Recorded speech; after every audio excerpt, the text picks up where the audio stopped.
a gente fica impressionado aqui é o seguinte, as pessoas que provocaram o acidente estão na delegacia agora sem nenhum ferimento, não tiveram nada, vão ter condição plena de responder por esse crime, detalhe por detalhe do que for perguntado numa audiência de custódia. Quando você chegou, essas pessoas estavam aí, porque eu fico imaginando a dinâmica, sabe, Schwab? Você estava falando de vítimas fatais na cena, de pessoas agoniadas, que eram os casos amarelo e verde, né, como disse aqui o capitão, pessoas com menos gravidade que estavam ali esperando o seu momento de serem atendidas, que tinha mais prioridade, tinha quem estava sendo levado, tinha quem precisava ser retido para ser levado para a delegacia, muitas coisas acontecendo ao mesmo tempo.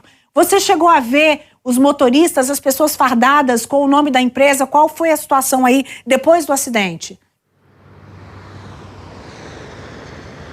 Olha, Neila, durante todo esse trabalho aqui, a gente se preocupa bastante em captar todas as informações, fazer toda a apuração do caso.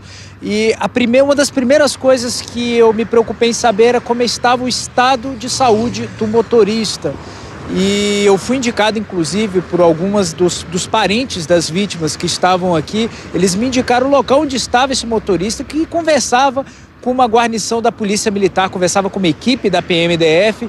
Nós, inclusive presenciamos o momento que pai e filho foram colocados dentro da viatura. No momento nós não sabíamos que eram pai e filho, sabíamos que era o motorista do ônibus e o dono da empresa que estava nesse veículo que impediu o acompanhamento da viatura da NTT.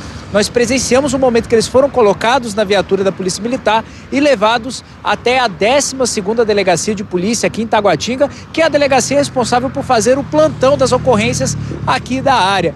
Finalizado todos os trabalhos, todas as informações que nós captamos aqui no local do acidente, nos deslocamos para lá para apurar todas as informações, conversamos com os fiscais da NTT, conversamos inclusive com o advogado, tentamos conversar com o advogado que representava a empresa, representava o motorista, o dono da empresa. Já respondendo sua pergunta, não havia nenhuma identificação de uniforme, de crachá, nada que pudesse identificar que eles eram empregados, né? Eles eram dessa empresa, eles estavam vestindo roupas civis comuns, completamente à paisana, mas no momento que nós chegamos eles já estavam dentro tomando este depoimento. Algumas vítimas também foram levadas do hospital, aquelas que estavam em condições, levadas para dar o depoimento também à polícia, e deu para ouvir mais ou menos ali um pouquinho do que tratou o pessoal da NTT ali no momento que estavam fazendo o boletim de ocorrência. Houve uma discussão muito áspera entre o dono da empresa, o pai do motorista e os fiscais da NTT,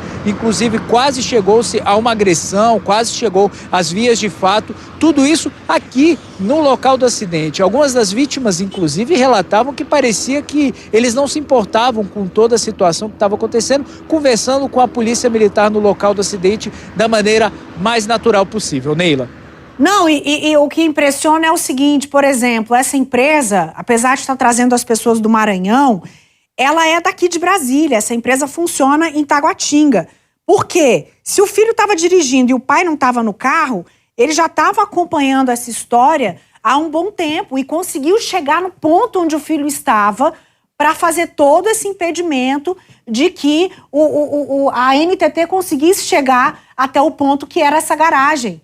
Então, assim, tinha uma história orquestrada por fora para evitar que os donos da empresa se responsabilizassem pelo que tinham que se responsabilizar. Isso tudo só torna mais grave a situação deles, né? Uma empresa de Brasília, uma empresa que funciona, que cobra. A gente viu na reportagem da Cris Otaviano que ela estava na porta da empresa, inclusive tinha lá, estamos funcionando. É uma empresa que vende viagens, mesmo sem ter condição para isso, há pelo menos 2 anos.